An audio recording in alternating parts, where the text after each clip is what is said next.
the Mackem Cabby. How you doing, mate? You all right? All right. Crikey, I'm on cloud nine. What about yourself? Absolutely amazing, mate. I'm on SFC Fan TV. We're a bit late tonight, just me and Mackem Cabby. Everybody else is out there getting pissed, getting slushed, and enjoying their weekend. I tell you what it was. How was your build to the game, Mackem? Anyway, how was your build to the game? Were you excited? Were you nervous? I always am. Do you know, I just wasn't confident at all.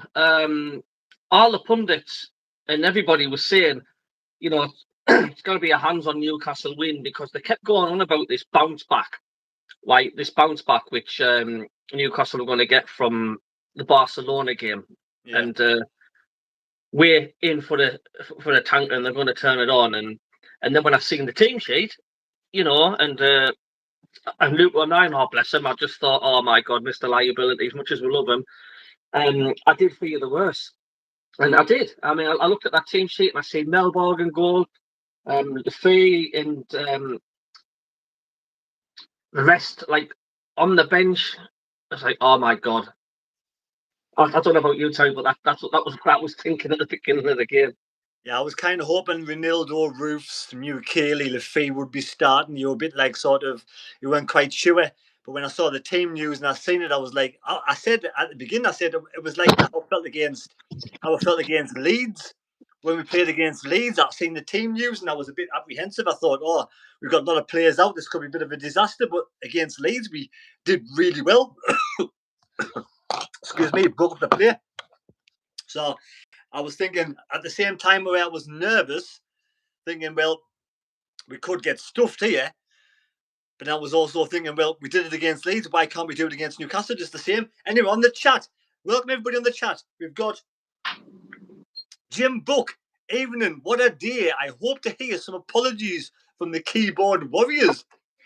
We also got Peter Selkeld on there. There's going to be hell. There's going to be hell. Lock up the horses. There's going to be hell. Peter Coates is on there. Paul Spector. Not bad at the match. It was great. Dave Common. We also got Dave Common. Yes, we have Dave the Rave on there. I'm a happy Sunderland. We won 2-1. Well, Dave the Rave, lad. Brian Bobby's on my mind. He's Sunderland's number 9. Mick Griffiths, absolutely class win today. Anthony, all right, Terry? It's a bit different tonight. Like I say, I'm a bit of a technophobe. It's the first time I've gone live streamed on my own before. The rest of the people on SFC Fan TV are getting a bit drunk. So, Mackem, when the first 10 minutes before the goal, I thought we sort of held our own. Do you think we played okay up until the goal? For the first 10 minutes? Yeah. We did sort of start, it was all right. And then Newcastle just started to turn the cog. And I thought, well, you're going to get that from the home side, aren't you? I mean, it's without a shadow of a doubt. And you've got all the home fans and that behind you. And we did. And then when I seen 09 and Melbourne having like a conversation in the 6-yard box, and then when I seen what happened, and then of all people, Claire Baldwin scores for Newcastle, I'm thinking, oh my God, it will have to be him, wouldn't you? And I was just thinking at that time, you know, it would be frustrating if this is how we lost the derby by giving them a goal like that. I'd rather lose the derby and say, well, they deserved it. Newcastle scored some screaming goals. But when you lose if you were going to lose a derby to a goal like that, then I would have been furious. Like, I would have been so frustrated. Yeah, I know what you mean. I was thinking the same. I mean, like I say, you don't mind the team putting 100% in, just getting beat on the day by a better team. But make a mistake. I mean, Elberg, for me, look, he's being brought in to let Patterson go out on loan to get some experience, to get his career going again. Elberg's one for the future. Nobody expected Roof to be injured for a long period of time. I mean, I don't think Elberg was probably even expected to have a game until probably next season or the season after. It's like heart in your mouth at times with Elberg. You know, he's just a young and experienced keeper. Nobody can blame him really for how that goes on. He's just learning his trade. But I think I'd rather see a keeper just take a goal kick and boot it up the pitch. I don't see what we gain from passing the ball 5 yards for a defender to boot it up. What's the difference? Do you know what the difference is? I don't know, and I just wish we'd pack it in, because we did the same at Arsenal. We were more than holding our own, but like yes, it wasn't with the keeper, but when we had the ball like deep in our half, the fannying on with it, like they're trying to be clever dicks by passing it and mucking about and then giving the ball away. Because if you remember, the Arsenal got 2 goals from us doing that. Yeah. And on such a high-profile game like that, I just don't understand what goes through footballers' minds. For such a high-profile game like that, surely the only person that should be taking that is the goalkeeper, putting his laces through it and booting that ball right up the other end of the pitch. I don't understand why. I don't know if Luke O'Nine's given an interview or have said why he's did it, but these things are meant to happen. Maybe if it hadn't happened that way, we might have got a total different result. But it's just so frustrating, and I just wish we'd pack it in, doing it. I really do. Yeah, Luke O'Nine's, let's face it, at the end of the day, I love him. I mean, you can't, nobody hates Luke O'Nine. Everybody loves Luke O'Nine, Mr. Sunderland. It's whether he's capable of playing a numerous amount of games in the Premier League at this level. He's been brilliant, come from League 2 to League 1 to Championship to the Premier League. He's Mr. Sunderland. He loves the club. He's brilliant, probably brilliant in the dressing room, on the touchline. And I think, for me, there's got to be some sort of position for him somewhere amongst the coaching staff, just for the morale and everything. But I do feel like he's either brilliant or he's such a liability, and that's what you get with Luke O'Nine. His man of the match against Leeds was fantastic, and he's come off. I've seen his interview, his post-match interview. He's apologised. He apologised to the team, to the fans, and he owned up to his mistake. And that's what you love, the honesty. You love someone to come out and just say it the way it is. No bullshit. He come out, he's apologised, put his hand up, and I love that about people. Sorry. Yeah, no, it's right what you're saying, Terry. It's like there's no middle bit with Luke O'Nine. He's either class or he's just not so much playing bad, but he's just either class or he does something antiques-wise, which is just gets your head scratching. Like with Port Vale when he nearly scored from the halfway line and that, look at Leeds when he's man of the match. He played his heart out. But to be fair to Luke O'Nine, I mean, whatever. I can imagine Granit Xhaka tearing strips of them. It's at half time. But to be fair to Luke O'Nine, he dug in and I thought he had a decent second half. To be quite honest with you, he got stuck in. His head could have dropped at a hostile St James's Park, but he didn't. So you've got to give him credit, and the keeper as well. You've got to give them both credit for hanging on in there, and they did. They do make you sort of, make you have your heart in your mouth at times to pair them. But that, like I say, Luke O'Nine's is whether his ability to play a game in, game out the Premier Leagues is under sort of scrutiny, and Elborg's just a young player. SJ 3000 says Elborg only 18. I think Elborg's 22. Is that right, Mountain Cabby? I'm saying again there, Terry, what was that, mate? Is Elborg 22 years of age? 21, 22. He's just a spring chick, I think. As far as it's not older than 25. I know that. A lot of game time, so his experience is not there. Paul Spector says, okay, let's take 4 years off him, so he'll be happy with you. Mick Griffiths, I've always said that we shouldn't be playing at the back. We have Mike Percival, totally baffling Terry, this farting around at the back. Brett O'Nine more than made up for his mistake, 100%. We'll talk about that as well. We have the fruit veg man on there. The keeper will learn from this one for the future, 100%. Ian, he needs moving on. That's Luke O'Nine probably. We have Anthony Brown on there. Agree, O'Nine is a liability. Sean says, I reckon we just needed to give Newcastle a goal start to make it 2-1 to come back exactly. And Emma Hansen on there from the channel. I've got no voice left from today. Just remember, 1-0 down, 2-1 to Bobby, and he wraps it up. Peter Coates, 9 is not a Premier League player. Only comes on if you're winning 3. Only comes on if you're winning 3-0 up.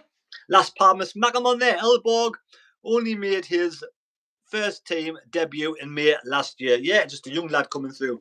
Look, the first half, I thought Newcastle just shaded it. They hit the post. I think it was Botman hit the post. We had a fantastic shot from Talby with a brilliant save from their keeper, because that was going in the top corner. So do you agree Newcastle edged it first half apart from the goal? They did, especially after when Gordon scored. The place was alive, wasn't it? And Newcastle were really, really on fire. And I was fearing the worst, and I just thought, I was thinking what the pundits were thinking. It's like, oh my God, this is the bounce back effect that from the Barcelona and whatnot. This is the response. And I thought, oh my God. But as the minutes, it was virtually, to me, it felt like a carbon copy of the Chelsea game. You know what I mean? On the back foot to start with. But as the minutes ticked on, and I said, when on my live stream, I was saying, the only bonus we can have at the minute is it's like, if we can get in just one goal down at half time, as daft as it sounds, I'd be happy with that. Because the way Newcastle were playing, we could have gone in 3-0 down at half time. And I just thought, if we can get in at half time, 1-0 down, then my confidence started to rise a bit. But Sunderland, they started to just get into it, especially the last 15 minutes of the first half. And did you notice St James's Park, the volume started to drop? You know what I mean? And that's what Sunderland did well. They started to slow the game down. They started to get hold of the ball a bit more. And St James's Park started to turn into a very edgy St James's Park. And all of a sudden you heard the Sunderland fans. And that gave us hope for the second half. It really did. Yeah, I was pleased again at half time 1-0 because I was thinking we couldn't afford to go down to 2-0. And, I think sometimes Sunderland, we're not different teams in different halves, I think whatever you put into the whatever you put into that team talk at half time work magics. But on the channel we have Tony Huntington. Why are people getting 09 back? He had a bad to him and slipped, and his pass was excellent for the rest of the game. Maddie, hey, both of you, first half, I admit, I thought we were going to get beat 3-0, but we didn't. They didn't punish us. David Walker, hi, Terry, and Matt McCabby. What a win. 6 easy points this season. Rusted Codburn on there. It was pretty at half-time 1-0 down because normally we're better second half. And also Jim Book, negative Nelly's keyboard warriors. The kids have stepped up. At the end of the day, look, I think, the second half, we came out, and for me, there was only one team in the next 15 minutes. It was all Sunderland. We were dominating midfield. Whether we just had a bit more of a high press, the players were further up the pitch. And we controlled the game and sort of, I was expecting Newcastle to be in our faces with intensity, with pressure, and just like pushing us back. But it was the other way around. We dominated the second half for the first 15 minutes. And I was thinking, well, we got a good chance here. The longer we keep it at 1-0, we've got a chance to get the equalising goal. I mean, what was your thoughts on Chris Rigg? I thought Chris Rigg had a good game. I thought Chris Rigg was immense, and because he's had his critics, and I think he's just coming on and on and on with each game. This just as we need him, because we're getting with the injuries we've got, with the depleted squad. Chris Rigg starting to step up. And I've often said, there's just something about Chris Rigg. We need to just hang on. He's only a young lad. He needs to put another bit of beef on him and all that. But his overall awareness, spatial awareness, is just getting better and better. I think he didn't. One of the games we lost, I don't know if it was either Fulham or Brighton, but he had an outstanding game. Yeah, Brighton. That's why he's getting started on matches like this, because if the manager sees something in him, then you've got to trust what the manager's doing, because let's face it, he's got us where we are now. So you've got to trust what the manager's doing. And I think they got Brubby more into the game, so they got more balls to Brubby, which created more space to Chris Rigg. And I think it was Chris Rigg's shot that was parried out for the corner that led to the first goal, Sunderland's equalising goal. Do you want to talk about the goal, Man Cabby? It was mad, wasn't it, that goal? I forgot to mention as well, the first half, one really could have been a game changer when Newcastle header, and I can't remember who did it, hit the post. Botman. Yeah. But yeah, second half, Talby, it was class, because he nearly scored in the first half with that trademark what he does. He scored that similar goal against Burnley, didn't he? He had the same idea, but Ramsdale got it. And I thought Talby was outstanding, and it was a proper goal poacher's goal, striker's sort of goal to be there. He's been there at the right time, reading play, and just stabs it in. Absolutely, that he's there. That's what you need. I think it was, I don't know who had the shot, but it came off Ramsdale and then sort of Hatruda chested it down, and then Ramsdale pushed it out again. We're getting bodies in the box. I just thought, like you say, drop the Talby and Talby puts it away 1-1. I mean, what were you thinking then? We think, could we go on to win this game, or would you expect Newcastle to come in our faces again? Do you know? No, I didn't, because this is what Sunderland have been doing for the most of the season, and I could see the way the pattern of play was going. We just started to get into the game just like Chelsea, and Newcastle couldn't handle us. We were coming forward, and what I was surprised at was the gaping holes Newcastle had in the back, because we were left. We usually sometimes as bad as that, but the gaping holes that Newcastle were leaving in the 18-yard penalty area. I could see the Newcastle team, their heads had dropped. I really could, and I had this funny feeling. I thought, do you know what? These are here for the killing now. These are here, and I did not once that second half feel threatened by Newcastle, even when the referee added 8.5 minutes on, and I was only 7. I didn't feel threatened by it. I just thought Sunderland just really, took control that second half. It was as I say, someone said on the chat, the kids stepped up. My God, they did, and what a big game to step up in. Do you know what I mean? Yeah, Jeff says, what a day to be alive. You've got, like Emma Hansen says, on the escort to the ground was really crap today where they were sitting ducks. That's not good. Brett Brook making the runs in the first half but kept playing the ball out wide. Jim Book, the Bairns, done 3 videos today. If he can get him 100 subscribers today, and then I'll donate 10 memberships. I think that's what he's on about there. He's on about me or someone else, I don't know. But, I mean, I was screaming for changes at half time. Not so much screaming, but I was wanting changes at half time. And this is the reason why I'm just a fan and a punch and just, someone who's not in charge of the club, because Regis Lebris has a cool head and he gets a lot of criticism for his substitutions. But were you wanting changes at half time, or were you happy for the same team to come out? I was, and like a lot of the fans were wanting like subs, but I could understand why Regis didn't, because we were playing good football, and if it ain't broke, didn't fix it. And I think that's why Regis did what he did and hung on for so long. And that's the only reason I can think of, is because the lads were doing good out there. There was nobody wilting, there was nobody injured. And yeah, that's what he did. Obviously, he had to make the subs at some point, and he did, which made even more of an impact.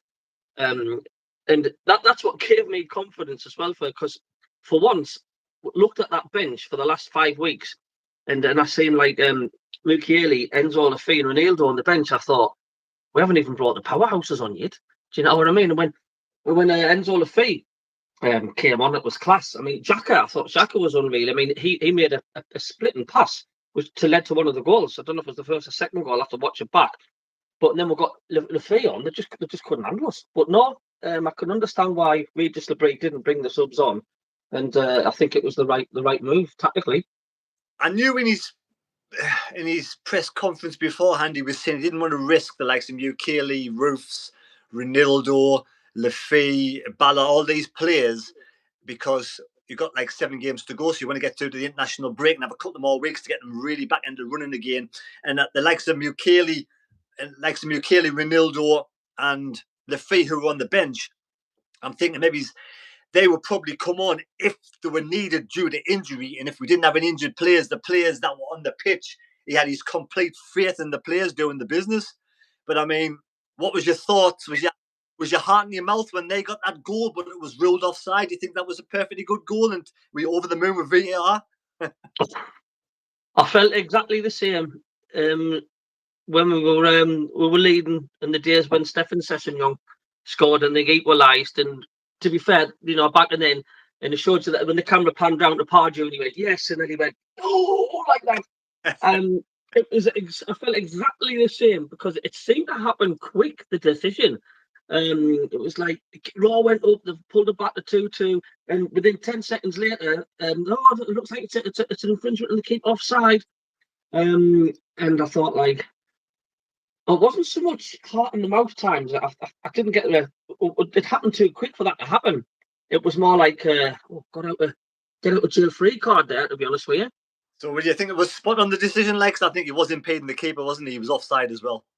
Massively. Similar to the situation to the Patterson at the Sheffield United final. You know, you're blocking the keepers, you're impeding the keeper when the ball's getting put in the net. It's exactly the similar situation. So, you know, it was definitely the right decision. For once, good call by the officials. Spot on. Anyway, if you're new to the channel, don't forget to subscribe to SFC Fan TV and also give us a thumbs up. We try to get 100 likes on a Sunday night, even though, you know, there's only me and Matt and Cabby on tonight. This daft lad doesn't know what he's doing. Anyway, on the channel, we got Jim Book. The meltdown on the barcodes is phenomenal. Yes, the one. Eddie Howe out, don't they? Changing crisis. I think our attack is starting to click recently. We got Bong on there, L1 Bong, Alderetti and Robbie were powerhouses today. Siddiqui woke up at half-time. Emma Hampson said, let's get the lads more likes and thumbs. Thank you very much. Cameron says European charges on. And Howie, a mad mistake. Take your hat off for once. No, got me heating off. It's too expensive. You know, there's a crisis going out there. There's an energy crisis. I can't afford. Turn the heating on. You're not going to say my bald head anyway. My bald got head. Anyway, so yeah, eventually Newcastle made 5 substitutions. We hadn't made 1 substitution. And then we got the winner from Bobby Lafay. I'm not quite sure who passed the ball to Lafay. Do you remember who passed it to Lafay? Then Lafay nutmegged. Was it Dan Byrne for Bobby for 2 bites of the cherry? It did. It seemed to take an age to happen because it was like a bit of pinball in the box. And did he take a sort of swipe at it, and then he had a second go of it, and like bang, you know, it was weird. It's sort of what we sometimes used to do, where we just cannot clear when there's a score mouth scramble, and that's what they did. But yeah, I dare not watch the highlights, Terry, because I'm scared case we lose. I'm not over the match of the day tonight. She was he's just phoned up. He's not well. He's not on. Very well. She was not well, is he not? No. But yeah, I mean, no, I love the passion from Robbie and Hume and the players' togetherness, you know. And like that saying is, like Loco 9 said, whoever made the slogan till the end needs a statue. What a slogan! And we just never stop fighting, do we? We didn't. I mean, what a player Robbie is. I mean, the way he holds that ball up. I mean, it's. Can you imagine if we had like a Quinn Phillips type or a Gates Gabbiadini? So like Robbie's holding play. All we need is that off run, that other striker to sort of feed off him. Because quite a few times, especially in the first half, Robbie held the ball up really well, and he wasn't getting knocked off that ball for love nor money. But because he had no one else to sort of lay on, eventually there was too many on him, and he lost the ball. But I mean, that's why it's vital that we need to get that link-up play with Robbie, like, because I mean, this guy's a powerhouse, man. Crikey. But I was so pleased for the lad. Yeah, like Las Palmas Malcolm says, Robbie played like an old number 9. Absolutely, the scum couldn't handle him. I mean, we haven't lost against Newcastle before today's game for 10 games. We're thinking today, eventually the tide will turn and we'll get beat at some point. We seem to have some sort of big hoodoo over Newcastle at the moment. It's amazing, isn't it? It's the good old. I mean, football or any sport, 80% of it's psychological. It's up to you. You can be fit, you can be the most skillfulest players in the world, but if you've got this psychological block, you know, no matter how much you want to bounce back against Barcelona, even though them players have just signed for Newcastle, they're aware of what Sunderland have done to them in the past, and it affects them. It does affect them because they're even more desperate. The more longer it goes, they didn't beat us, the more desperate they get.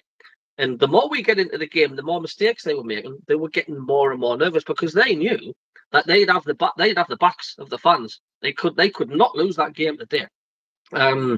So that's got a hell of a lot to do with it. It's just the fact like we just keep putting them in the place in our yard and in their backyard. I mean, I sometimes say, well, it was nearly 9 in a row, wasn't it? If it wasn't for that 1-1 draw when was it Rafa Benitez was a manager? I think Defoe, didn't you Defoe score for Sunderland that game? to score for. We nearly won it at the end. Yes, he defeated before scored in the first half. Yeah. I'll tell you a story today. I mean, I was getting ready to watch the match. I thought I'd run to the shop, get a couple of cans. So I ran out the house, got lifted our lass up to the shop. I thought, oh, I haven't got my phone. Shit, doesn't matter. I've got my wallet. I runs into the co-op. Who walks into the co-op when I have no phone? Kevin Phillips. Couldn't believe it. He walks into the co-op and goes, oh, no. Oh, Super Kev, you all right, mate? All right, mate? Are you nervous? He looked a bit nervous about the result today. Like I thought, I can't even take a selfie. Never mind. But yeah, Super Kev. No way. Come on. Who was your man of the match today? It's got to be Robbie, without a shadow of doubt. Now, I ain't just saying that because he got the winning goal. I just thought he was a pain in the backside of the Newcastle defence. He was a juggernaut, freight train. It was like you're not getting the ball off me sort of thing, and I couldn't fault Robbie today. Like I thought he was immense, and to top it off, to put the cherry on top of the cake to get the winner. Oh no, I mean, I feel performance. Sorry, I feel like sometimes he gets hard done by. He gets pulled around with his shirt. He's grappled constantly, and he never seems to get a free kick. Do you think that was the case today? I mean, I've seen numerous times today Newcastle players had the arms around him, pulling them around, but he's like a brick shit house. Yeah, that was noted on the Barnes and Benno commentary. That the fact like the players are surrounding the referee and Robbie's done this and Robbie's done that, but yet again, the referees seem to evade, like especially it happened against Liverpool. My God, he got kicked left, right, and centre. What is it? What have they got against Robbie when they're all over him? Is it because the site he's built like a brick house and you know what I mean? He's expected. I don't know. I kind of put my finger on it, but he doesn't get the rub of the green. Robbie with his decision, right? Right, back on the channel, we got Ian says Robbie by a country mile was man of the match. Mick Griffiths, I thought Byrne would be a threat. We kept him quiet. Ahmed, Newcastle fan here. Robbie was excellent today. One of the best centre forward performances I've seen at St James's Park for a while, and I hope they ban the racist for life. There was some racist chanting going on apparently at St James's Park, which that'll get sorted out. It will be banned for life. I think it will be. Already had the best game for a while. And Miles Percival, I've got 3 M's, Robbie, Rig, and Aldereti. I mean, come on, what was your thoughts on the back line? I mean, let's give credit. He took a lot of stick in the first half, Luke 09, but I thought the second half he pulled his socks up and he made 1 or 2 really good clearances when Newcastle players were in the box ready to put the ball in the back of the net, and he cleared away from their heads. I thought he played well second half. He did. Like I said before, he got stuck in, and it just shows you how mentally strong he is because of. And I think that's all down to Xhaka as well, because he's a perfect man to give the players the pick me up after if they've made mistakes and stuff. Because I noticed Xhaka today when he's not got the ball. He's constantly at his players, giving them thumbs up and applauding them, and he's helping the players massively. And yeah, 09, I don't think he put a foot wrong. Second half, but I mean I wasn't there. Obviously, I'm not in the dressing room, but you can just imagine Granit Xhaka being the manager, doing the manager's job at half time, can't you? And putting your arm. I would think he'd probably put his arm around Luke Ornine. I don't think he'd rip shreds off, like I said. No. He's more of like a Mr. Motivator, isn't he? Well, if you remember the Leeds interview when we beat them, he put his arm around Ornine, didn't he, by giving him the man of the match award and says, "This club needs this man." Do you know what I mean? This club needs this man. I mean, just class, man, all around class. Yeah, he's a personality. I mean, I also other good performances. I thought Aldereti was one of his best games for a while, mate. Aye, yeah, absolutely. I mean, like I said, they're all stepped up. I mean, you look at the Paul Vale game, then you look at that, like it's just you cannot work the game of football out, can you? Nah, madness. It is. It's just mad. I mean, Regis Lebris, I give him 10 out of 10 today because I thought he must have, he picked the team, stood by his morals, and he must have did some fantastic halftime team talk to get the little tweaks at halftime just to turn this game on its head was superb from Regis Lebris. I mean, look, where can we go now for the rest of the season, Malcolm? Oh, well, who knows? I mean, do you know, leading up to this game, I thought Regis Labrie.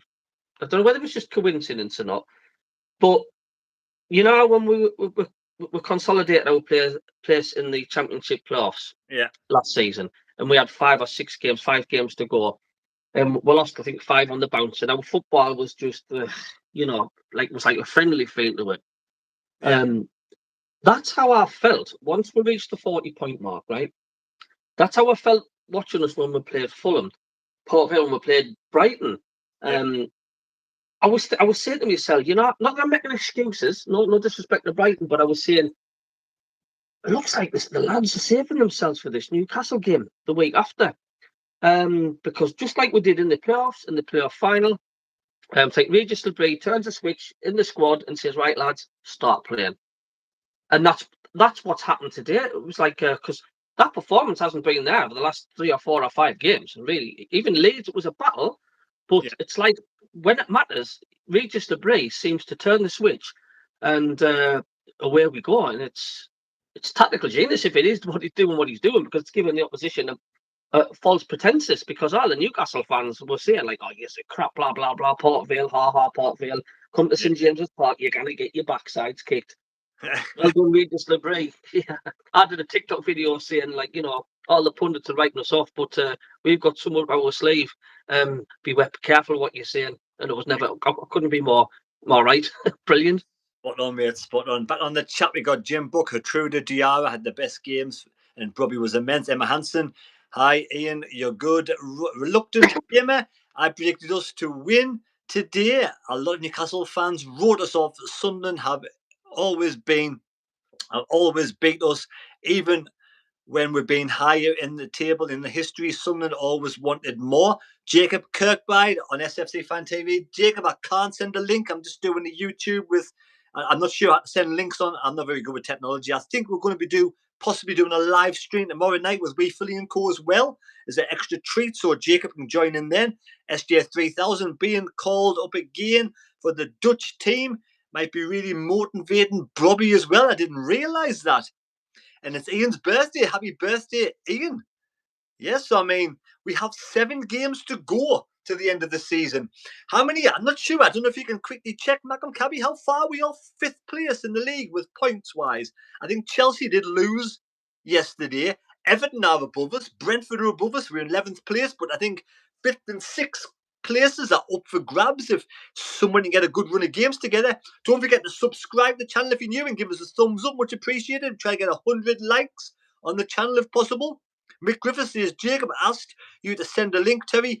I can't send links. This is just like I don't have what Wee Philly has. He has some sort of, I forget what it's called now, but he can send StreamYard, I think. He has StreamYard. I'm just doing it straight from YouTube, so I can't send links. I just invited Matt and Cabby, another YouTuber, onto this channel. So, Jacob, I do apologise, but it's beyond my brain capacity. Yeah, have you seen the table there, Malcolm? Yeah, I've got it in front of me. Well, Sunderland are sitting, obviously, 11 points now with 43. 5th position is on 49 points. So 6 points off a European place, 7 games to go. A good run will see any team jump up there. We got Spurs next at home. Spurs lost to Nottingham Forest today. They were terrible today, Terry. So would you be expecting us to go and beat Spurs next game?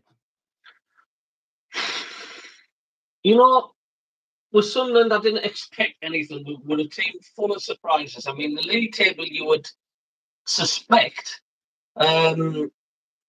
But we need to turn the home form around, hasn't it? It's just mad. We were the only team that was unbeaten in the Premier League, and then, like Busters, not 2 come at once, 3 come at once, 3 defeats on the bounce.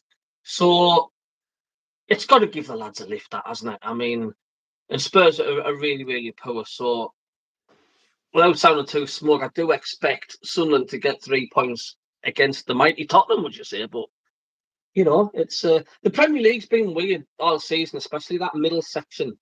It's always been the same. There's not many points dividing, say, like 10 teams. It's like you pick a win up and you jump like 7 or 8 places. It's just mad, and there's not much in it now as you look, Terry. But I think whereabouts are Spurs in the table? Are they in the bottom 3 or bottom 4? Because they're right down there in the mix for the relegation, aren't they? Tottenham's 4th off bottom. everybody's played the 31 points apart from Palace. So I think they couldn't play City because of the FA Cup, the League Cup today. Yeah. But West Ham are on 29 points. They give Spurs a lifeline today because they got beat 2-0 at Aston Villa. Or if they'd have won, then they would have overtook Spurs. So Spurs are 17th on 30 points, but West Ham have got a colossal worse goal difference, minus 21 to Tottenham's minus 10. So that could be a lifeline for them. But if you remember last season, Tottenham were the same. They were hovering in the bottom four. It was only because like the teams, haven't they? yeah, it was only because the bottom three was so dreadful last season. Because Man U were there and all.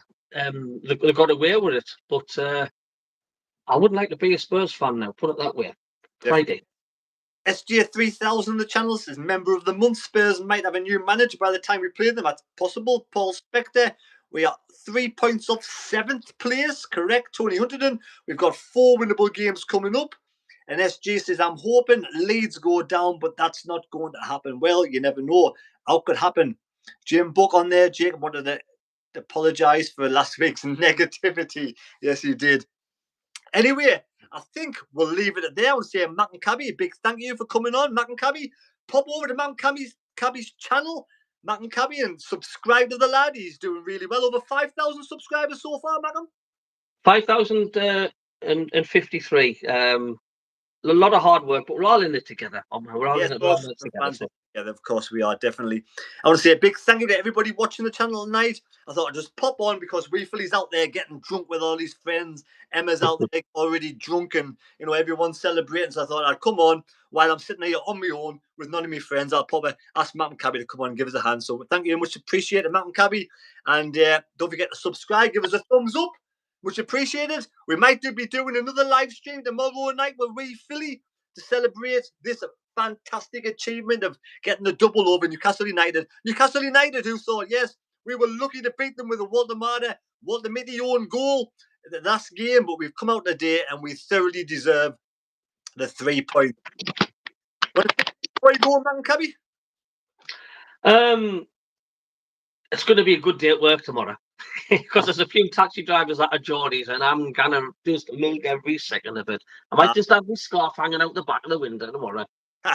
Bragging rights for another 6 months. Come on. And isn't it good when the international breaks on because we've got like 2 weeks to go? It's brilliant. It would have been a nightmare if we lost the international break, but it's just absolutely amazing. Walk around with your held head high, with a big fat grin on your face, loving life, can't you? Absolutely, can you? See you later, mate. Thank you. Cheers, mate. Thank you. Ta-ra, pal.